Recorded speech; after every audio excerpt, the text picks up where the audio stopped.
You were never too much. You were just surrounded by people who couldn't hold you. Welcome to Call Her Beauty. I am her.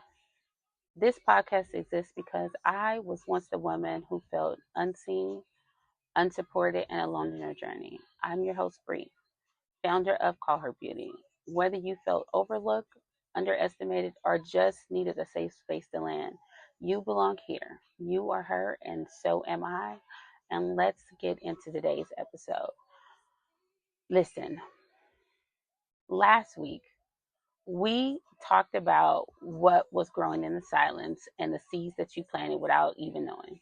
The first green signs that the work was real, and now something is starting to surface.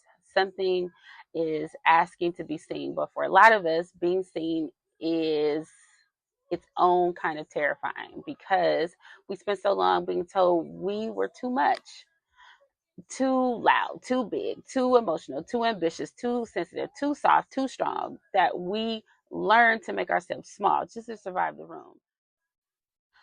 Today, we're going to talk about what it takes to unlearn that and get all of that out your bag of tricks, and why you never owed anyone your smallness in the first place.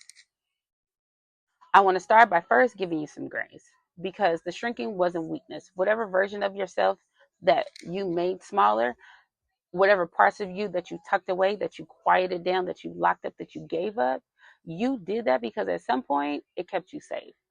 That's number one. So don't look at it as though it was a weakness. I want you to take that out of your head, out of your vocabulary, out of your mindset. Okay. You learned that being too much came with consequences. And in order for you to survive, maybe it was because of the relationship you were in. Being too happy made somebody else feel threatened. Or maybe it was because being with family, being too ambitious made it seem like you were acting like you were better than everybody else. Or maybe it was the friendship. Being too vocal made it seem like to them that you were being too difficult. Maybe it was the environment you being in. Maybe you being your full, uncensored, unedited self.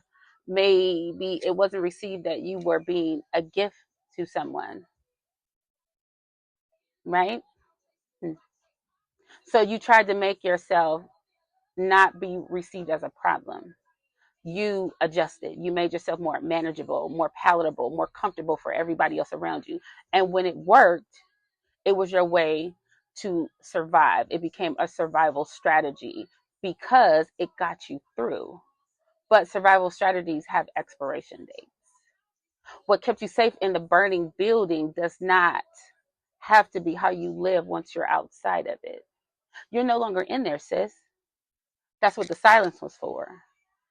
That's what you planted the seed for. And now that you're on the outside of it, I need you to put down the strategy because it was never meant for it to be permanent. It's time to let it go. Listen, I need to say this directly to you, and I need you to listen to me when I say this.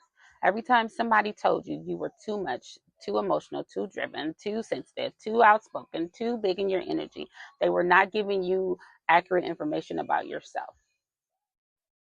I'm going to say that again. Every time somebody told you you were too much, too emotional, too outspoken, too big, too much energy, too driven, too sensitive, whatever they told you, it was not about you. They were telling you about their own capacity. The fact that they could not hold on to what you were carrying because it was not about you being too much. There's a difference between the two things, and most of us have spent years, sometimes decades,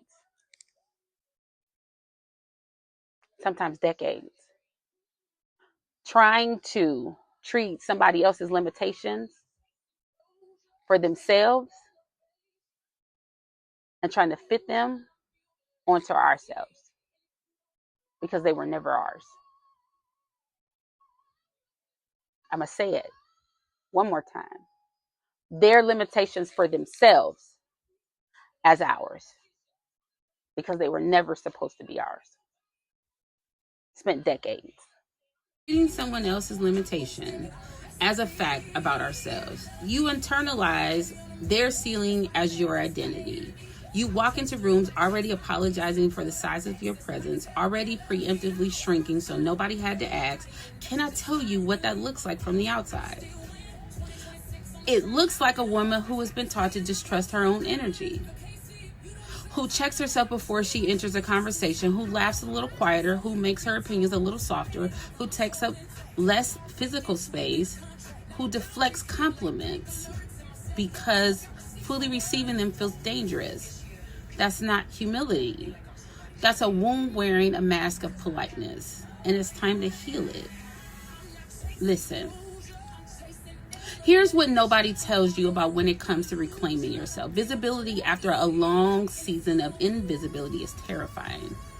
Trust me. Even when you want it, even when you know you deserve it, even when you've done the work and you know who you are now, being seen still feels like a risk. Because the last time you were fully seen, fully present, fully expressed, fully yourself, it was used against you. Sound familiar? Or you were ignored, or you were punished, or you were met with something that made you decide never again. Seeing someone else start responding differently, when they start looking at you and giving you attention instead of looking past you, something inside of you starts to flinch. And you have this instinct to want to retreat back to invisibility, to play it down, to say, oh, it's nothing, to redirect the attention, to make yourself smaller again, to where you're finally starting to grow. And I know that feeling because I've lived that feeling, and I need you to hear me when I say that. Do not flinch, because that is not wisdom. It's a memory. It's your nervous system remembering what happened the last time. But that was a different room. That was a different version of you. You're not that version anymore. You're her now. You have to remind yourself that. And the people who are meant to see you now, the real ones, your village that you created, your boardroom, the one you stand in as CEO, they're not going to punish you for being seen. They're going to celebrate it. You just have to be there and let yourself receive it. I want you to reclaim something for yourself today. I want you to reclaim the confidence, because it's not arrogance. Knowing your worth is not ego. Walking into a room like you belong there, when you've earned your place, done the work, survived what tried to break you, and built something real on the other side of it, is not pride. It's arrival. There is a version of you that has been waiting to arrive for a very long time, and she has been standing just outside the door, waiting for permission that was never coming. Waiting to be small enough, quiet enough, proven enough, acceptable enough. And I need you to stop waiting. You don't need permission to occupy the space that was always yours. Why? Because your presence, your ambitions, your volume, your body, your laughter, your opinions, and your greatness always deserve to be there. You don't need permission to occupy a space that was always yours. You don't need to earn the right to fully exist in a room that was always built for you. You don't need to preemptively apologize for your presence, your laughter, your opinions, nothing. The woman you are becoming does not need to shrink to make other people feel comfortable. You walk in, you take a seat, you own the room. Not because you are better than anyone in it, but because you know exactly who you are, what you survived, what you built, and what you came to do. That is not too much. That is exactly enough. You are exactly enough. But before I let you go, I want to leave you with this. Every time you choose visibility over invisibility, even when it's scary, even when it feels risky, even when your nervous system tells you to shrink, you're healing something that was not your fault to carry. You're reclaiming real estate that was always yours.